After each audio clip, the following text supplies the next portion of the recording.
नमस्कार, सर्वांचं स्वागत आहे पालिका प्रशासनमध्ये. आपल्यासोबत आहेत डॉक्टर मंगेश आमले, जे नवनिर्वाचित जिल्हाध्यक्ष आहेत राष्ट्रवादी काँग्रेस पार्टी शरद पवार गटाचे. सर, तुमची नियुक्ती झालेली आहे आणि सर्वात महत्त्वाची गोष्ट म्हणजे प्रथमतः अभिनंदन आणि दिवाळीच्या शुभेच्छा. दिवाळीच्या मोसममध्ये राष्ट्रवादी पक्षाने, शरद पवार गटाने एक पुरोगामी विचारसरणीच्या व्यक्तीच्या गळ्यामध्ये माळ टाकून एक माळ वाजवलेली आहे नवी मुंबईमध्ये राजकीय क्षेत्रात, राजकीय वर्तुळामध्ये आपण बोलू शकतो की स्फोटक झालेला आहे सर्व. एकंदरीत तुमची नियुक्ती झालेली आहे किंवा माहिती पडलं आपल्याला, तर तुमची पहिली धारणा काय होती? पहिली काय भावना होती? मी प्रथमतः आदरणीय शरदचंद्र पवार साहेबांचा आणि आमचे प्रदेशाध्यक्ष श्री शशिकांत शिंदे साहेबांचे आभार व्यक्त करतो की त्यांनी मला जिल्हाध्यक्ष पदासाठी लायक समजलं. माझं कुटुंब पुणे जिल्ह्यातून येतं आणि गेली 50 वर्षापेक्षा अधिकचा काळ माझं कुटुंब हे पवार साहेबांसोबत राजकीय आणि सामाजिक क्षेत्रात काम करते हे महाराष्ट्राला माहिती आहे. त्याच्यामुळे नवी मुंबईमध्ये वास्तव्यास आल्यानंतरही एक नैसर्गिक ओढा हा साहेबांच्याच विचारांशी होता. आम्ही सर्व पुरोगामी विचारसरणीची लोक, सामाजिक ऐक्य जपणारी लोक आणि मी चळवळीतला असल्यामुळे साहेबांच्या पक्षकार्याला मी नवी मुंबईत आल्यापासून वाहून घेतलं होतं. दरम्यानच्या काळामध्ये नाईक साहेब 2019 मध्ये निघून गेले आमच्या पक्षातून आणि ती धुरा माझ्यासारख्या आणि माझ्यापेक्षा वरिष्ठ कार्यकर्त्यांच्या खांद्यावर आली. तेव्हापासून ते आत्तापर्यंतचा जो प्रवास आहे तो पुरोगामी प्रवास मी केलेला आहे. पवार साहेबांनी जे जे काही मार्गदर्शन आम्हा सर्व कार्यकर्त्यांना केलं, तत्कालीन ज्या नेते मंडळी आम्हाला इकडे दिशा देत होते त्यांनी केलं. त्यांच्या विचारसरणीनुसार आम्ही काम करत गेलो. मागील वर्षी निवडणुका झाल्या, मला पक्षाने तिकीट दिलं नाही, मी अपक्ष लढलो, परंतु पक्षाचं माझ्यावरचं प्रेमही कमी झालेलं नव्हतं.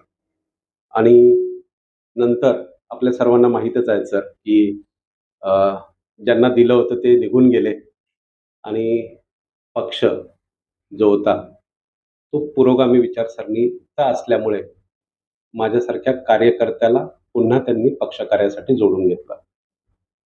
मागील काही दिवसांपूर्वी आमच्या पक्षाचे जिल्हाध्यक्ष CR पाटील हे देखील पक्ष सोडून गेले.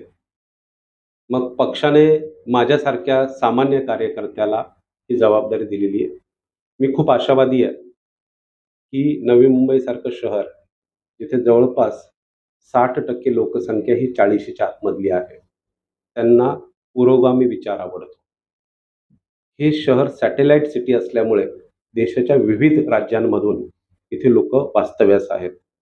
इथला जो स्थानिक मतदार आहे, ज्याला आपण भूमिपुत्र म्हणतो, तो देखील मोठ्या प्रमाणामध्ये पवार साहेबांशी जोडला गेलेला आहे.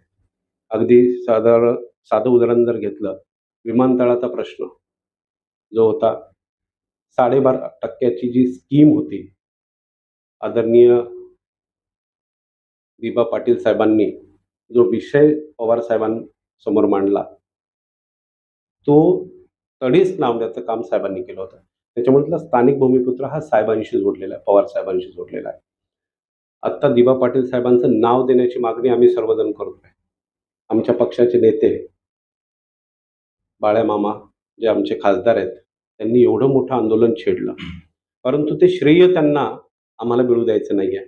म्हणून पुढील 3 महिन्यामध्ये आम्ही दिबा पाटील साहेबांच्या नावाचा विचार करतो असं सांगून मोदी साहेब येऊन काहीही निर्णय झालेला नाही, कारण त्यांच्या मनामध्ये काळबेर आहे. बहुतेक मला असं वाटतं त्यांना हे नाव द्यायचंच नाही, परंतु आम्ही नाव दिल्याशिवाय सोडणार नाही, आम्ही आंदोलन छेडू. त्याच्यामुळे साहेबांच्या विचारसरणीशी मिळते जुळते असणारी ही सगळी मंडळी निश्चितपणे मी जी ही धुरा माझ्या खांद्यावर घेतलेली आहे ती पूर्णत्वास नेण्यास मदत करते.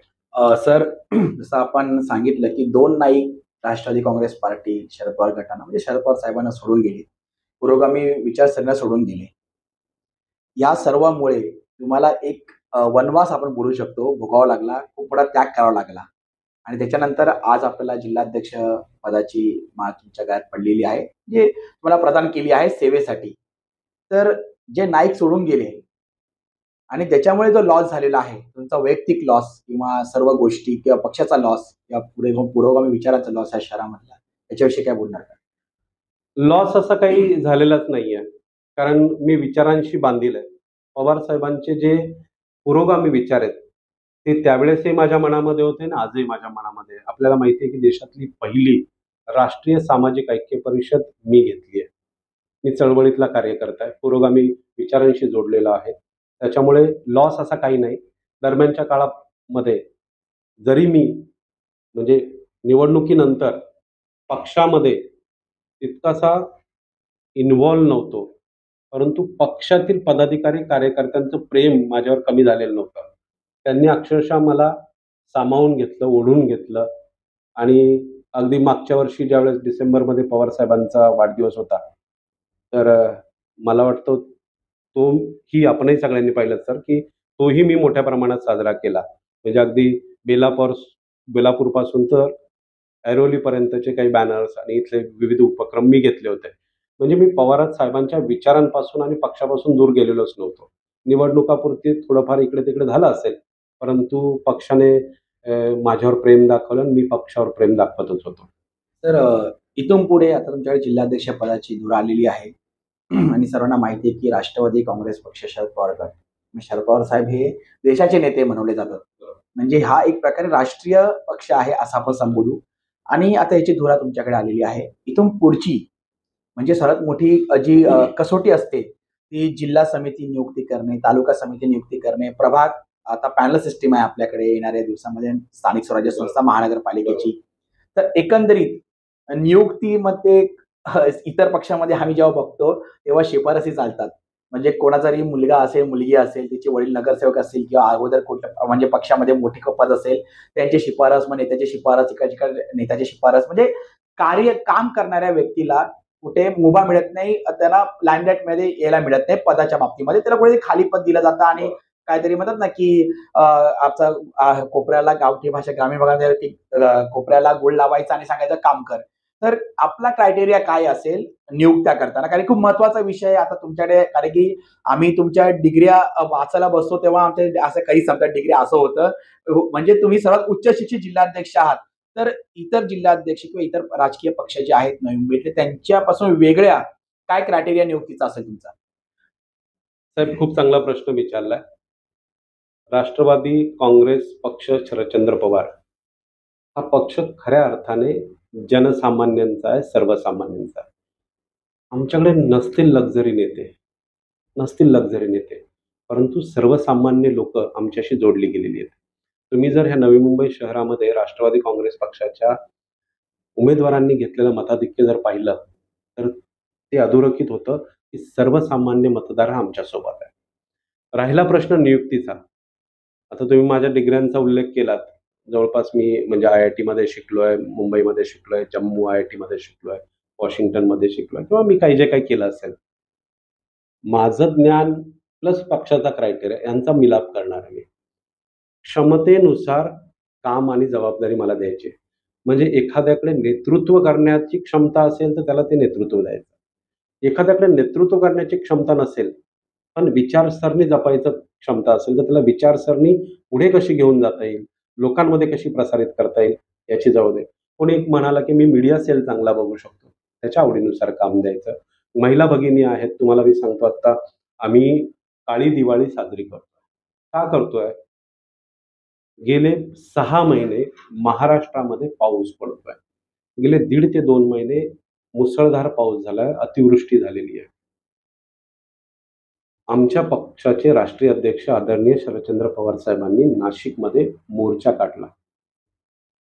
शेतकऱ्यांचा नेता म्हणवल्या जातात पवार साहेब आणि अतिशय रास्त मागण्या केल्या. काय मागणी केली? की हेक्टरी 50,000 रुपयाची तुम्ही मदत द्या आणि सरसकट कर्जमाफी करा. काय काय अडचण आहे सरकारला सांगा ना? परंतु ती मागणी आमच्याकडून आहे म्हणून ती पूर्णत्वास न्यायचीच नाही म्हणून चालढकल. काहीतरी एक तुटकं-फुटकं पॅकेज दिलंय. तर त्याला आपण असं म्हणू की जे पुरणारच नाही, असं काहीतरी आपल्याला दाखवलंय आणि चालवलंय. आमची जर मागणी पूर्ण केली, 50,000 रुपये हेक्टर आणि सरसकट कर्जमाफी, तर हा जो शेतकरी हवालदिल झालाय, हा मोकळा श्वास घेईल. मी म्हणणार नाही की 50,000 रुपये हेक्टरीमध्ये त्यांचं पूर्ण नुकसान भरून निघेल. परंतु तो मोकळा श्वास घेईल. त्याची आजची दिवाळी तो साजरी करू शकेल. त्याच्या चेहऱ्यावर आनंदाची एखादी लकीर येईल. परंतु सरकारला ते करायचंच नाहीये. म्हणून राष्ट्रवादी काँग्रेस पक्षाने काय केलंय? आम्ही काळी दिवाळी साजरी करतोय. आम्ही काळ्या फिती लावतोय. आम्ही निषेध व्यक्त करतोय. आणि जोपर्यंत अशा पद्धतीतलं पॅकेज शेतकऱ्याला मिळणार नाही, तोपर्यंत आमची आंदोलनाची आणि निषेधाची भूमिका राहणार आहे. त्याच्यामुळे आम्ही जनसामान्यांचे आहोत, सर्वसामान्यांचे आहोत. तर नवी मुंबई हे जे शहर आहे, तुम्ही त्याचे जिल्हाध्यक्ष आहात. ते शहर जे आहे ते कॉलनी, स्थानिक भूमिपुत्र प्रकल्पग्रस्त आणि श्रमिक नगर, मी झोपडपट्टी बोलत नाही, त्याला श्रमिक नगर बोलतो. अशा 3 विभागामध्ये वाटलेलं आहे आणि तिघांच्या वेगवेगळ्या समस्या आहेत त्याच्या क्षेत्राप्रमाणे. त्या समस्या सोडवण्यासाठी आपण कुठपर्यंत भूमिका घेणार, त्यांना न्याय मिळवून देण्यासाठी या प्रत्येक कॉलनीमधील स्थानिक भूमिपुत्र प्रकल्पग्रस्त यांचा आणि जे श्रमिक नगर आहे, झोपडपट्टीवासी आहे, त्यांना न्याय मिळवून देण्यासाठी आपण कुठपर्यंत लढा द्याल? अ, आता कालच मी माझ्या पदाधिकाऱ्यांची एक छोटेखानी बैठक घेतली. कारण परवाच मला पत्र प्राप्त झालं आणि हाच मुद्दा मी त्यांच्याबरोबर चर्चा केली, की आपल्याला विभागवार समस्या जाणून घ्यायच्यात. एखाद्या श्रमिक नगरमध्ये, ज्याला आपण झोपडपट्टी म्हणतो, समजा ती दिघ्यामधली झोपडपट्टी आणि तिथे काही ज्या समस्या असतील, त्या टाटानगरच्या झोपडपट्टीत असतीलच असं नाहीये. त्याच्यामुळे मी माझ्या सहकाऱ्यांना सांगितलं, की आपल्याला तिथे पोहोचायचं आहे. त्या समस्यांचा अभ्यास करायचा आणि त्याप्रमाणे आपल्याला निर्णयाप्रत यायचं, की आपण कोणत्या स्वरूपाचं मागणी सरकारकडे करायची, महानगरपालिकेकडे करायची किंवा सिडकोकडे करायची. अशा पद्धतीचा आमच्या अभ्यास दौरे सुरू होणार आहे. दुसरा प्रश्न राहिला कॉलनी. तुम्हाला माहिती आहे, की कॉलनी आत्ता समस्याग्रस्त झालेली आहे. कॉलनीतील रहिवाशांना नोटिसा आहेत. बांधकाम जे त्यांनी एक्सेसिव्ह केलंय, असं जे महानगरपालिका म्हणते. महानगरपालिकेने आतापर्यंत काय डोळ्यावर पट्टी बांधली होती का? मला सांगा. एक छोटंसं घर तुम्ही 30 वर्षापूर्वी, 35 वर्षापूर्वी, 40 वर्षापूर्वी देता. ते कुटुंब मोठं होतं.